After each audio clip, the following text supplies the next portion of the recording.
Two Amazon procurement nerds are back.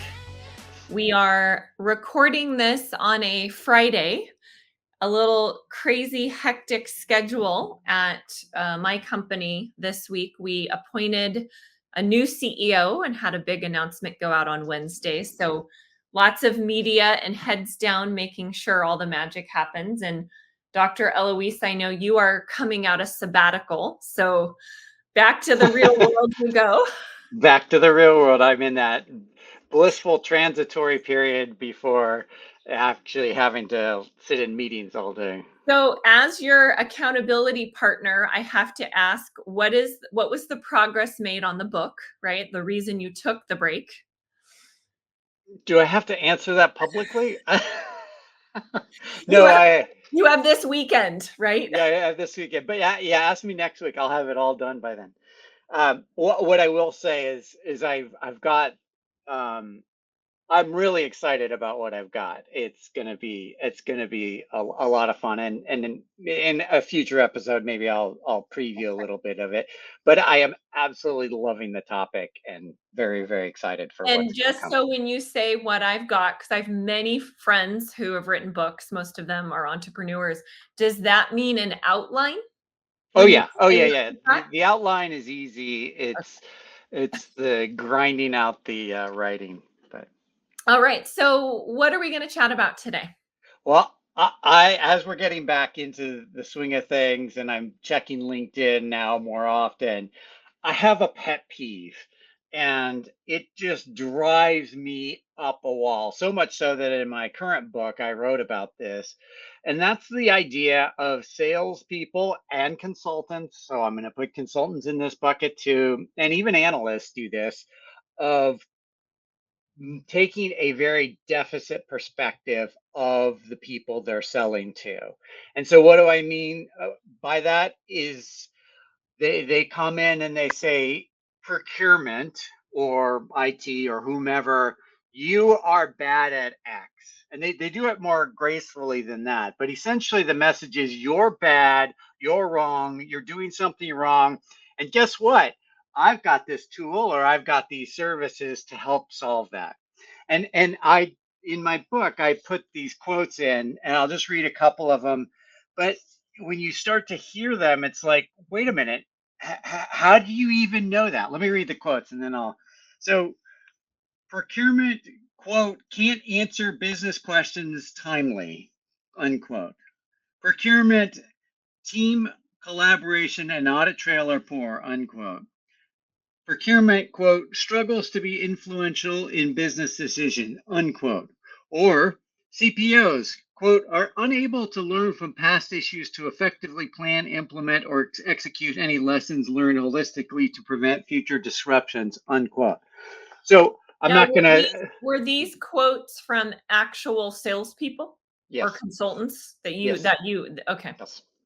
And I'm not naming names, but in what I just read, how do you even know as an outsider? That is totally preposterous that you would know that. And it might well be true, but you going in there and telling them that, hey, you suck at your job, or you as the profession of practitioners, you all suck at your job, like that, what kind of message is that? So I have a list of 6 things that I think are really important for folks selling into procurement that I want to go through, and my number 1 kind of relates to what you just talked about. It is do your research. And I'll go a step further based on what you said, not only speaking negatively or speaking down to someone or assuming that something's terrible or they're doing it wrong. Make sure you understand what the company does and what the person actually does. So I am on LinkedIn a lot, and I get, now that I've announced my new job a couple months ago, I just get inundated now with firms trying to sell marketing solutions, marketing services, marketing software. Well, I would say 80 to 85% of the solicitations I get They have no idea who I am and what my business does, like completely irrelevant.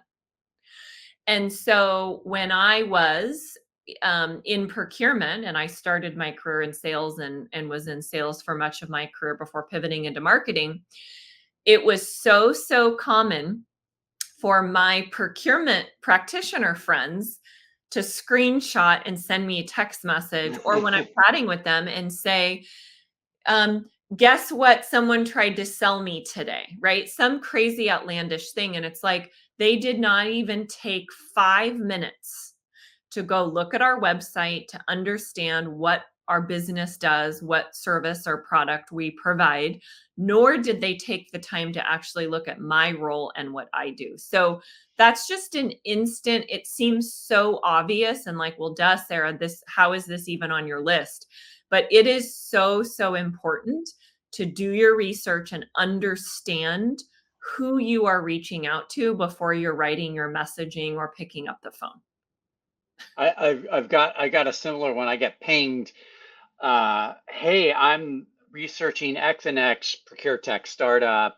I want to. I have on behalf of a client, so somebody's hired this company to do due diligence on said, probably making an investment, as I'm guessing, and they'll reach out to me and say, we want to interview you and to represent our or to as part of our report to the client. I'm like, dude, like that's my job. That's what I do. So like, just give it like 2 seconds and you'd realize that that's what I do. So this ties into my number two, which is don't spray and pray. Like if you work for a company and you're doing sales and you have some quota and your boss or leadership is telling you you have to contact 1,000 people a week, I would question, should you actually be working there? Now, again, a lot of this is relative on what you're selling, what's the deal size, who you're targeting. But in general, if you are selling into procurement and you're selling some sort of software, I would say that's, at least $50,000 a year. Be targeted in your outreach. There was a challenge with this for folks that went to ISM this year. They gave the list ahead of time, and there were my friends that were sponsoring that got inundated with messages and notes from other suppliers that didn't even take the time to scrub or look at the list and were contacting them as if they were a practitioner in procurement, not realizing that they're also a supplier and also have a booth or a table and they're exhibiting. Again, that's an example of spray and pray, just mass sending out the same messaging to everyone. Focus on quality over quantity always. Like, again, this seems so basic, but it is often overlooked or forgotten, or people get desperate when they're trying to hit their numbers. But it actually can hurt your personal brand and reputation, and it can hurt the reputation of your company. Well, I get so I know all the founders of most of the procure tech companies, and I speak at all the events of these various procure tech companies.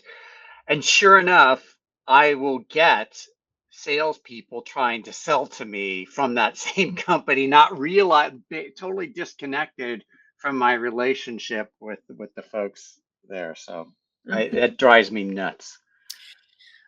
So my number three is figure out where your prospects go to consume information and then hang out there. So a great way to start to understand where your prospects go, what newsletters they consume, what podcasts they listen to, what is a day in the life of your prospect, is you need to spend time talking to the people that you're selling to. So if you have customers, you should be talking to your customers as much as possible, conducting customer interviews, conducting close won, close lost interviews to find out why people did or didn't select you. But you should be going and meeting with people in person and having virtual conversations as much as possible and asking questions. So don't do a lot of talking.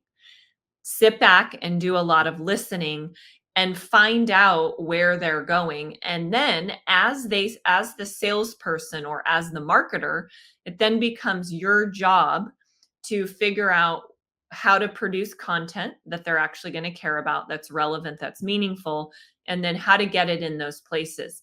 But you should never assume without actually going and having conversations with the people that you're selling to. Let me just say, most people are inundated with emails, their LinkedIn feeds are garbage. The only way, so much of information is shared peer to peer and not from vendor to peer. CPOs talk to one another, directors talk to one another in ways that the recommendation. So what you want to do is create compelling content that will get passed along from place to place, and that's where garbage white papers and boring videos do nothing to advance that. Yeah, and in my world, it's called word of mouth marketing, and it's really kind of becoming a thing again. And how I look at it as, am I creating something that's cool enough that's going to get shared in a Slack channel? Yeah. Is someone going to watch my video, consume my content, see my post, screenshot it, send it to their colleagues, peers, or friends? If it's that good, then you absolutely should do that and do more of it. If it's not that good, I question, why are you even putting it out there? I Please stop. Please stop putting it out there because nobody's reading your 5-page white paper full of jargon and buzzwords. Nobody cares. Yeah. So, Dr. Eloise, going back to my point number three around figuring out where your prospects go to consume information, I have found I've met great people and had really meaningful conversations by going to in person events, whether it's a 1 day event, a 2 day summit, a full conference. How do you suggest salespeople approach somebody, let's say like you, and want to have a conversation? Because there's a right and wrong way to do it. And I know that you in particular, you're very high profile and visible, and you get a lot of people come up to you. And I've seen it be so wrong and so off putting. Well, I'll speak for myself here. I It has to be a compelling. A good example. A couple years ago at DPW, Ben, the founder of Omnia, he reached out to me in advance, and we met up. And it was funny. We had trouble meeting up because we weren't connected on text or WhatsApp. And as I was standing in the center of the thing, I was like, there was people like all around, not just around both of us, but also stopping and talking. Anyway, my point is that the first thing we did is we left the conference and we went and got coffee, and we it was going from the loudest place full of excitement and chaos, good chaos, across the street to it was just a quiet little coffee house. And so that was a very meaningful, and I remember that dialogue and that discussion, and it was really, I enjoyed it a lot. And that's kind of what I do. Now, if 30 people reached out and asked me to do the same thing, I wouldn't do that. So the most meaningful is when you can introduce yourself, and Ben did a really good job of explaining who he was, why he wanted to meet, and how it could be helpful. So I kind of knew where the conversation was going to go versus just, well, the spray and pray of, hey, let me show you my new tool, or worse, of procurement has this problem. I've got this great tool. Like, nobody want, like, don't sell me your stuff. And I think the only other thing I would add to that is, be, because the expo floors at all conferences are just chaotic and noisy, or if you just run into people passing in the hall, it's not really a good way to catch up. And so a lot of my clients I do that I see at these conferences, I try to get them outside of the building. I guess that would have been the shorter answer to that, but So for me, I would say it's really important to be genuine. And so, example, I am now in a new world. I am marketing and selling into IT versus procurement. Procurement has been my world. Now I've pivoted into IT, and I'm new to IT. I've never sold to a CIO before. And so I am just being super genuine in reaching yeah, out to people and saying, I've been in this industry for 2 months. This was my background. I am wanting to learn as much as I can. Would you be willing to speak with me for 30 minutes? Or we're going to be at this same event. Would you be open? And people are really open yeah, and really willing to help. And I'm very clear also in my messaging that I'm not going to sell them something. yeah, And I'll say, I promise I'm not here. I promise I'm not going to talk about our product and I'm not going to try to sell you anything. I genuinely am looking to learn about the industry. And so that's worked well for me, but that's also genuine. It's true because I yeah, am wanting to gather research. So if you are somebody listening to this and you're new to procurement or supply chain and you're selling into those verticals, I would really challenge you to find some local events, get to the point where you're hosting your own, because I think there's tremendous value in being the connector that's bringing people together. But reach out to people and just say, I'm new to sales or I'm new to procurement and can we chat about these things? I think you might see you'll have a more engaging conversations and more people willing to speak with you versus just saying, "Hey, buy my tool." one thing that I've learned over time is that if you go attend a session, usually the smaller sessions, not the big keynotes.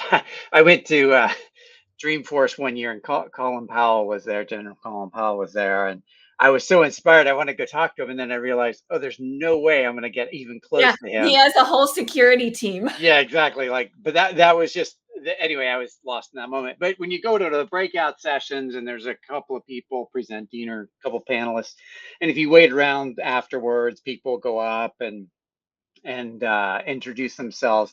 Oftentimes, you can find that they're willing to talk or meet up later, have a phone call separately. Whenever people come to me after I'm speaking, I always have I try to have my business cards ready and just say, reach out to me in LinkedIn and we'll catch up and I'll be happy to look at your tool or talk to you. And so don't be afraid to hang out afterwards and talk to folks. I'll also say it's really good strategy to host your own mini events as part of if you're going to a larger event, get a reservation at a restaurant for 10 people. And a good way to get people to your dinner is to invite the speakers to your dinner. Hmm. So I'll look ahead of time if I was going to a procurement event and I'll key in on, let's say, 3 speakers and I'll reach out and say, hey, I'm getting a group together Monday night to have dinner. Would you like to join us? Well, when they join, that's your anchor and that's your draw. You can then use that to encourage other people to attend the dinner. So definitely agree that leveraging the speakers is a good strategy. All right, my number 4. Write like you speak. Do not try to sound like big corporate using all these fancy words because you're trying to sound a certain way. Write like you talk. And I think you'll find that people will be more interested in your content and will be more likely to engage. I'm a huge believer in storytelling. I think the best marketers and the best salespeople are master storytellers. There's some great content out there. One of my favorite podcasts is My First Million that Sam and Sean host. It was purchased and acquired by HubSpot a while ago, but one of their episodes, they bring on someone, and the whole episode is about storytelling. And they talk about examples of people in the real world that have mastered it, how they've done it, why they've done it, and then how to leverage it and use it in your writing. So, really important skill to learn. And writing matters a lot when you're in sales. Huge. It's a big. That's why just jargon and buzzwords, just people just scan right by it. Yeah. All right. My number 5, which goes along with my number 4, is would you actually read the content that you're sending? So if you sent yourself your LinkedIn post or your video or your data sheet, would you actually read it? If the answer is no, why are you sending it out to other people? And this is if you combine 4 and 5, this gets back to the beginning where what is the message you're sending? And if are you sending a negative message? Because who wants to read a negative message? Nobody wants to read a negative message. Mhm. And tying into that is be an interesting human. So be somebody that folks want to talk to, have a conversation with, someone that has energy, someone that's knowledgeable about a certain subject. Have some sort of reason or draw that you're an interesting person, because then people will want to talk to you and or will want to consume your content. And if you're not, find something that makes you interesting. We all have something in us. Yep. All right. So I, I want to like highlight the other, like taking all 5 of those together. There's a dirty little trick that oftentimes is used to sell in this sales procurement, IT, whomever, and you see this very clearly in the security space. It's selling fear. And so if you think about all of your 5 tips, the the bad examples of that fall into when people shortcut those 5 things and or whatever their technique. They shortcut it by using fear as the point of attack, and it's so much so that there's several frameworks that are known. And the first one is fear, uncertainty, and doubt, or FUD as they call it. And and so if I can create fear or uncertainty or sort of I'll take your new world, Sarah. If I could say, "Oh my God, you are at huge risk because you don't know where all your IT assets are." Now I'm generating fear, uncertainty, and doubt, and that can work if folks. I don't recommend it, by the way. If folks don't if they're not mature enough or they are competent enough to do their job. But if you are highly competent, then that kind of approach is just going to look so silly. It's ridiculous. I'll just add that there's a newer one that's come out, and you'll have seen this over the course of the last couple of years, called volatility, uncertainty, complexity, ambiguity, or VUCA. And those are just kind of shortcuts to what I think is really good messaging. Trumps that kind of those are just become shortcuts to try to get you in the door, and I'm not having it. So interesting, because cybersecurity and risk has become more and more important.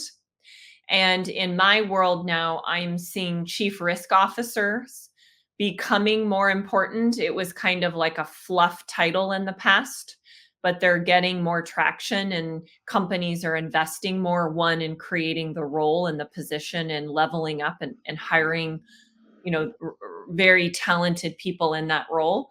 And then you have the whole cybersecurity attack phenomena where someone gets hacked and then it's all over the news and it becomes a big disaster. So I think it's a hard balance, or something you really need to think about, depending on what it is that you're selling into procurement. If you're selling risk management software or risk mitigation or something that's going to prevent cybersecurity attacks, you want to talk about what is the downside, right? If one of these things happen. So that's a hard mix depending on what you're selling. Okay, so I'm going to give you a counterpoint here. So if so and so company gets completely hacked, and or the Target Social Security, Target a few years ago, remember? They got what yeah, was that, like a massive breach. yeah. But more recently here in the U.S., the U.S. Social Security Administration got hacked, and all our Social Security numbers are out on the dark web. So if you the natural inclination or the target attack, the natural inclination is to walk in or to send out content to blast, to spray and pray content, say, "Oh my God, this exploit was used to take Social Security numbers. You are at risk today. Buy my solution." It's like that, but that's what I see. I see this all the time. I see this from consultants. I see this from tech providers. It's lazy because we all we all know that we all read the news to some degree, and that's that's not helping your cause, and it's not helping the client. Like we know this issue, So so it's yeah. common also in companies selling personal identity theft protection. Using examples, right? They'll use a story that maybe the founder himself had his identity hacked and it took a year to get everything cleaned up and it was a mess and he spent this much time. So I've seen that a lot in that space as well. Yeah, but you can see how easy it is to just take that. It's sort of like take crisis, insert into email, and send out. And you see this with all this stuff going on in the Red Sea and shipping, because all of a sudden everybody's an expert on maritime logistics and is talking about like these disruptions. No, not like we all know that. Like, don't tell me that. That's not like take a step back or many steps back and think about this more holistically. And what can I say about this that is not being repeated in the news? And speaking of supply chain risk, that's every time something happens in the world that disrupts supply chains, it's almost like Pavlovian, where all of a sudden you can see the emails go out of, oh, shipping, under our attack or whatever, and it's not, you're not helping your cause. Mhm. So, as we close out here, I want to get your opinion. I know because I've been asked a lot, and I did this when I started my career on this whole concept of cold calling or cold outbounding, right? There's often emotion when you're selling software. You have a team of SDRs or business development reps that are dialing, let's say 100 or 200 calls a day. What are your thoughts on that as a motion for selling into procurement? Terrible. I first of all, I don't take phone calls, so that's number one. And if it's a number that, so my phone is set to not ring if it's a number that's not in my contact, and I just block that number. So I'm pretty aggressive about that. But I haven't taken phone calls from vendors, I don't think, in 25 years. I just would not answer the call because I don't want to get stuck on a sales call. So 100% hate that idea of dialing. And I think in general folks are in meeting, like clients are in meetings all day, so they don't have time to take calls. You have to really work into this into their schedule. So hate it is my So, answer. so you hate it, but why is it then that so many organizations invest so heavily in the SDR motion? If we think it, if you think you hate it, you don't like it, do we think it works at all for folks selling into procurement? I don't have data to prove it one way or another, but I can't. When I look at, I observe my clients when I go to client sites. I observe them. I watch how they work, and I can't imagine a single one of them picking up a random call and a cold call and stopping and talking to people. Now, granted, I talk to more senior people, so on and so forth. But in general, like everybody's in meetings all day. So while I don't have data to prove it, I just can't imagine that it's that successful of a technique. And I would actually kind of go to the other end is people that do that just probably have no, it's the same folks that are probably doing spray and pray and and they lack imagination on how to sell. And that's why I think marketing is probably as important, if not more so. Marketing and influencing, back to our podcast on that, is way more important than cold calling.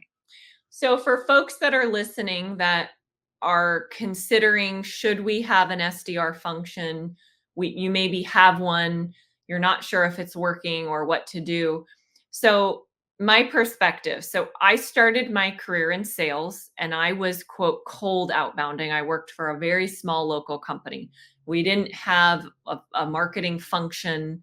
We didn't have a formal sales function. It was kind of a small, starter founder led company. And so I did my own cold outbounding and I just was trying everything I could. And I did do cold calling and I landed three of my biggest deals in the history of our company and me as a salesperson that initially started with me cold picking up the phone and dialing. So, in my experience, I have had success with it. Now, keep in mind this, I'm 41 now. This was 20 years ago. So, times have changed. Social media was not as prominent. It was a little more old school. There wasn't as much focus on digital, and there wasn't as many digital ways to get in front of people. But in my experience, I have seen it work, and I have been able to close multi-million dollars as that being an initial touch point. Now, fast forward to 2024, I do think if you can incorporate a targeted marketing strategy with SDRs and giving them a reason to reach out to people, I have seen it work. So, for example, let's say I am putting together a CIO dinner in New York. So, we're going to do our own event. I could work with and leverage an SDR team to have them invite people to our event, right? That is a quote cold outbound motion. But the key is they have a reason to reach out, right? We're hosting a CIO dinner. Our speaker is X, Y, and Z economist. It's going to be at this. Would you be interested in coming? So I think that is adding value and inviting someone to something that they might think to be interesting, versus a, hey, will you buy our platform?